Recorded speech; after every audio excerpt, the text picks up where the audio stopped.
It's man.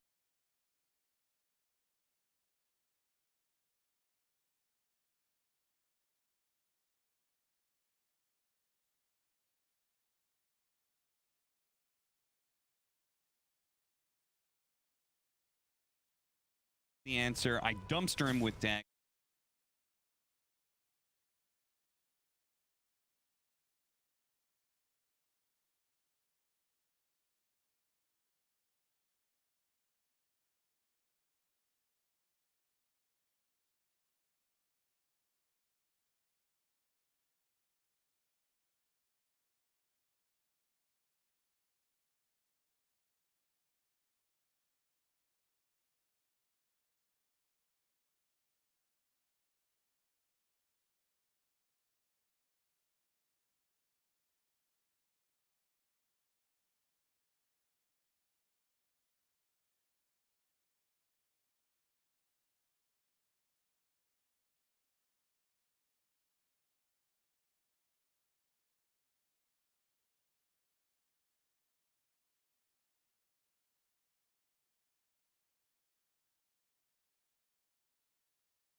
He can't. Pretty crazy.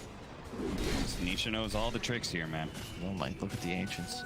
I don't think he could stack it again. If he clears that ancient stack, does he just have ags? How many is that? 3? 4? 4. It's gonna be close. Did he leave the card camp open? Card camp's open too, so he can pull that over as well. Well, bright side, Ace is farming quite well. He is going for the Manta build. This is one of the heroes a lot of people theorize would benefit from the Manta change. The illusions taking less damage, and in addition, lasting the same duration, whether you are ranged or melee. You can argue Dusa and Luna, maybe Morphling, are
the series last week. High aggression. They throw Secret off their timings. Same goes even back to TI9 when they eliminated Secret using this Alk draft that came online way before Secret was prepared. And your response with a week of preparation is to pick the Dusa? We'll see. But, you know, he's top net worth, but Secret are really good at min-maxing. Nisha proving it right here, hitting about 10 stacks in 12 minutes while owning a game, while killing the enemy mid player. Yeah. While taking his tower, he's still able to maximize efficiency. In fact, his Aghanim Scepter is on the way. There it is. 12-10 must be a record. Must be a record, and I'm sure JJ will let us know. It's not the record. 26 seconds slower, huh? Than the patch average? Oh, then the fastest. Okay. Oof. I was going to say. Mid tower might be a fight. 3 minutes faster than the average. Mid lane, that's going to be an easy kill on a puppy, but also get a tower out of this. This is not too bad, but they want to fight. They want to fight real badly. Look at Zai. The charge is going to start coming through. Rasmus is going to be the target to start things off. The axes are raining in.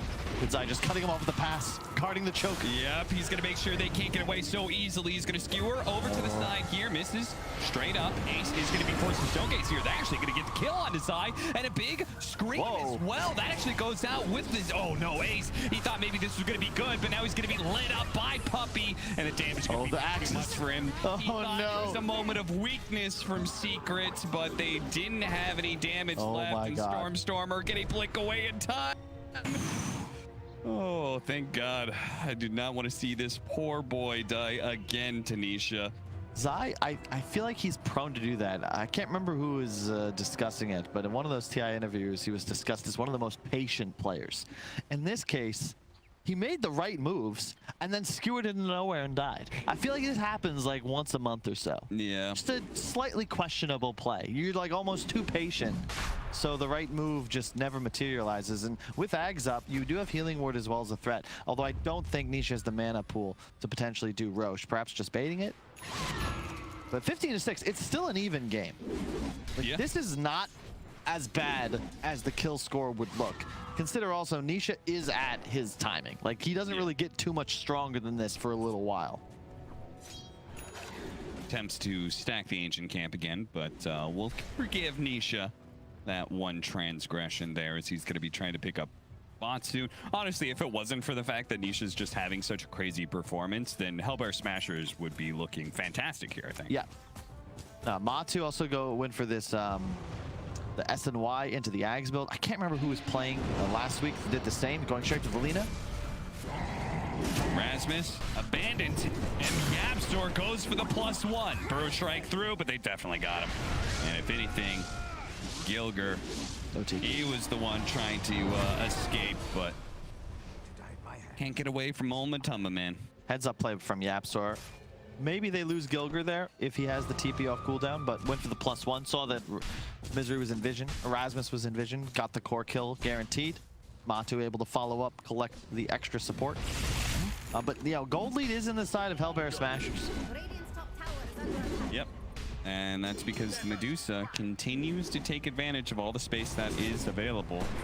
And part of the reason he's farming so efficiently is the triple Wraith Band build. Yeah. But then we remember Beastmaster things. Arcane Rune, Dead Roche. Is that 15 seconds? Has the trinket as well. He's going to keep that for a while. Yeah, why? You know, give it spell damage, but mana cost reduction. Seriously. It really bothers me. The bonus health too. It's still one of the best tier 1s. Mana for the axes right now. No cooldown. ILTW rushed SNY in their game versus Secret. So, man. How do you even balance this as a mechanic though? Like, there's no cooldown. It's either going to do enough damage to be viable or not enough. Right? Like, it feels tough to find that middle ground. When you play with Lena, I suppose if you nerf the base stats a bit, he won't be quite as dominant in lane. The fact that a Beastmaster is able to crush a Quap kind of just blows my mind, but yeah. Matu's build makes a lot of sense. He has the Empower and the Beastmaster aura, so we can go for these fighting items without hurting his progression. And Ace at some point will be strong. Gold lead going back and forth, but if Secret can take this tier 2, they will gain control of the outpost. Oh! Charge on through. Rasmus. Quick reactions by him with a Quap in the back line who's already dead. They're turning around trying to still deal with the Spirit Breaker. They may kill him, but it takes such a long time. Now they're going to be caught. Tofu. No chance in a snowball's hell is he going to be able to get out of that one. The axes, no cooldown to him. Nice play set up there by Secret. They have this really nice ward near their top outpost, so they had the charge for vision, and then a easy as pie RP from Zai. Has the blink revealed, but he finds that kill. He'll be quite happy with that. All right, Butterfly, Divine Rapier. Let's go. The Butterfly makes a lot of sense. You'll be able to juke all of the pretty much sole right-click damage from Secret. You know, the little all 3 cores, the little shredder. And it's also quite nice for the stats. Most benefit to DPS of the Manta Illusions as well. Mostly right-click damage. Let's not forget she is a slow damage over time hero against this Beastmaster. That's a good point. I forgot about that. Like, Beastmaster, here's the thing, is that, like, Beastmaster is the king of these long, drawn-out fights. Nobody beats him in that regard. I have yet to see a Beastmaster lose in that exact type of team fight. Because it used to be physical damage on the axes. At least you could stack armor. Now he's suddenly an insane mixed damage mid. Cookie. Okay. Early Omni Slash actually bounces over to the Medusa here. He's still going to complete Rasmus, make it burst it down, but they do lose the Juggernaut, and Rasmus isn't dead just yet. Now he gets the Burrow Strike off the Yapzor. They're going to chase after him. Nisha, though, has already cleaned up the toss on the side. Looks like Yapzor, 2-for-1 exchange so far, with Secret quickly retreating. They say, all right, you win this one, Hellbear Smashers. Very odd play from Matu there. Somewhat uncharacteristic. He just went completely YOLO, and oh, wow, that's a dead Lina. All right. And if they're not careful, Beastmaster is going to chase, and he's going to keep racking up that axe damage. It's going to build and build and build. It's just he's farming so fast. Cleave plus axe spam. He's just eating creep waves. That wasn't too And Ace is honestly doing his best to keep up with Beastmaster. He's having this saying that sentence a little weird. That's the first epicenter I've seen in a while, but that was ill-advised. Did they just Stormstormer wasn't ready to go for that. He blinks away. But the axes, they're always there. Beyond godlike for Nisha. And Rasmus, he won't be getting out either. That's just straight up mistakes. Yeah. Like, Secret, yeah, they're ready to respond, but that should be a dead Jug. You know, there's plenty of time to get the Orchid off. Rasmus either went too soon or Stormstormer didn't recognize the range. So we get spin off pre-Orchid. That's easy way to lose too. In a game that was looking close, you cannot afford to make mistakes like that. The benefit of Secret's line, of course, they had the charge that can come in quickly, and then Nisha, boom, bots TP. Shorter cooldown and more maneuverability, huge advantage. When you consider Hellbear's draft, to your point, like Medusa, very slow acting. No bots to be spoken of for this entire Radiant side. And meanwhile, it feels like Secret's just all over the place. 15,000 damage. He is making up the Juggernaut, Magnus, and Spirit Breaker's contribution and damage in this game. An Aeon Disc, the next item. Age is gone. Or not Aeon Disc, Octarine Core. Yeah. Even, yeah, mana regen talent, of course.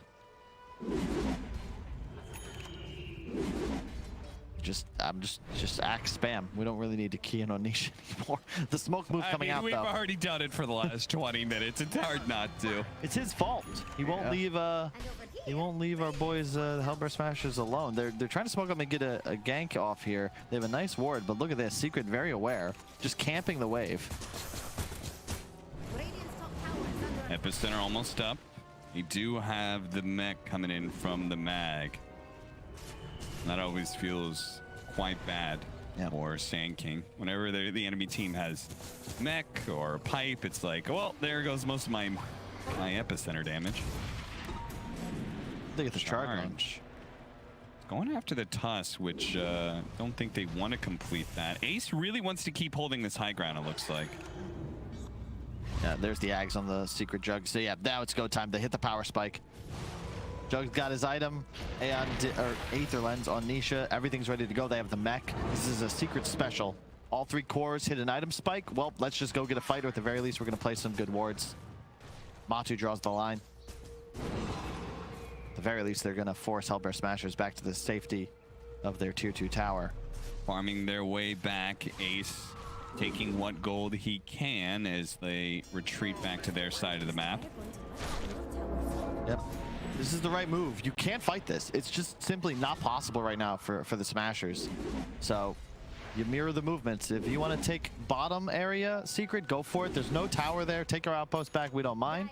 We're going to do our best to keep Medusa safe and hold his hand as he continues to try and accelerate his farm.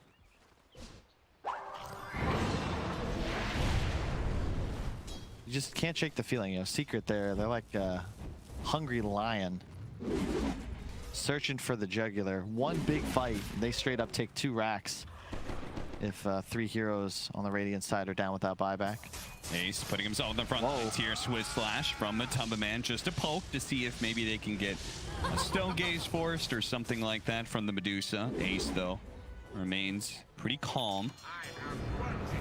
Doesn't pop anything major here. The charge completing here. Still onto the Medusa. The skewer misses from Zai. The shots come in from the Snapfire, and from a distance, they're going to bring down Gilger. One support already down, and Ace having to use his Stone Gaze to retreat. Time to leave, but they can't get away from this Beastmaster. He pursues. Blink Dagger and Axes raining in constantly. Stormer. Zai. Oh, Zai! Another screw up from him, and they're still gonna catch him maybe. Yapzor, he's like, don't worry, buddy. I got him, even if it forces me into tier 2s. Oh, the Sapphire! The healing talent comes out and actually keeps Yapzor alive. That one will land. Well done. And Zai and Nisha are able to bring down, 2. Aeon immediately popping there. Zai is quite low. He's going to try and skewer away to safety here. The last couple of shots coming in. It's not quite enough. The Solar Crest helps keep him alive, and Ace is taking so much damage from these axes. He's got to retreat, but nice interception there from Rasmus. He stops the charge on through, gives up his life to be able to bring down Yapzor. But he needs more help, and Nisha, he doesn't care about the tier 4s. He's in deep past them. He's just going to take him out with more axes. Oh my God. I can't, Kyle. These axes are insane. I can't not talk about the fact that that's all. Look at the damage. 8,000 damage. Nearly 2/3 of his team's total output in the fight. Almost twice as much as the entire enemy team. What is that? That's more than his team combined, Cap. More than his team combined. But almost. Oh, it's close. Yeah, Close, not close. quite. I did some math on the. It's so absurd. What is this? We need a patch to fix this immediately. We already had one. We already had one. We need another patch. It's funny. Zai is just like having fun. He's just, what was his output in that last fight? He empowered his allies. He whiffed a couple skewers. It's like, oh, sorry guys, Blink's on cooldown. I'll be back soon. He shockwaved, but I feel like that last kill didn't even need it. I feel like the axes would have killed him anyway. This is my favorite part. Let's just like Zai. Zai's got him. Gets the Q. Don't want to waste the RP. Gets the skewer. Oh yeah. Touchdown. And what's funny, Yapzor even gets the bash, right? So he could have just taken his time. Don't do it to him like that, JJ. Twisting the knife. Rasmus in trouble. To get out. Somebody save me, the primal roar from downtown. Nice snowball, but now I think you've just added an extra. Okay, no, Rasmus does manage to blink away until, oh God, he's here. He's coming. Nisha's here with the axes. Fortunately, he doesn't know exactly where Rasmus is positioned. He even did go for the Aeon disc before the Octarine because he's just so far ahead. He's like, the only way we're going to lose a fight is if I get jumped on by this huge combo. The Sand King, the Lina combination, too much magic damage to survive. Well, Ace is way out by himself right now. So Yapzor, he's making the call. Don't TP in. Just take the tier 3. Take the lane of bear. So I'm going to make sure this guy can't TP out. They've got to kill Yapzor first if they want to be able to TP back to safety. In fact, they may not even try. Maybe they're just giving this up. And TP in now, but it's awfully late. Deals with the Hawk. Melee barracks is about to fall. Matumba Man, he'll just pop the spin to finish it off. Start backing away. Skewer on in. Manage to find Gilger. The Eul Scepter, that's only going to buy you a moment's peace before you eventually die, sir. 10-11 with 11,000 net worth lead. Secret. We're taking one lane of barracks. Nisha's just playing his own game, own little mini game on the side, and just whack-a-mole, throwing axes constantly. All right. Skewers him back a little bit. Hits the RP. The snowball. Keep him in place. Keep the axes flowing. Nice snowball backwards into the siege wagon that was inside the base. They're still going to go for it, though. The charge on through. Tofu's already dead. Nice sonic wave that hits a lot of units here, but Nisha, the axes continue to build up. Nisha does get stone gates here. He still has a cheese to be able to work with. The cookie gives him a little hop. He turns around. Nice kick up, but now they skewered him in deeper, and that's not where they want to be. The snowball pulls him around, but Ace, he doesn't have anything left. He doesn't have enough damage to be able to deal with Secret, and that's it. Yeah. It's GG. There is no way in hell that they're gonna let this Beastmaster through again. Hellbear Smashers 100% are banning that out. Otherwise, it's a 2-0. Yeah, I mean, just 16-0-9 on Nisha. They first picked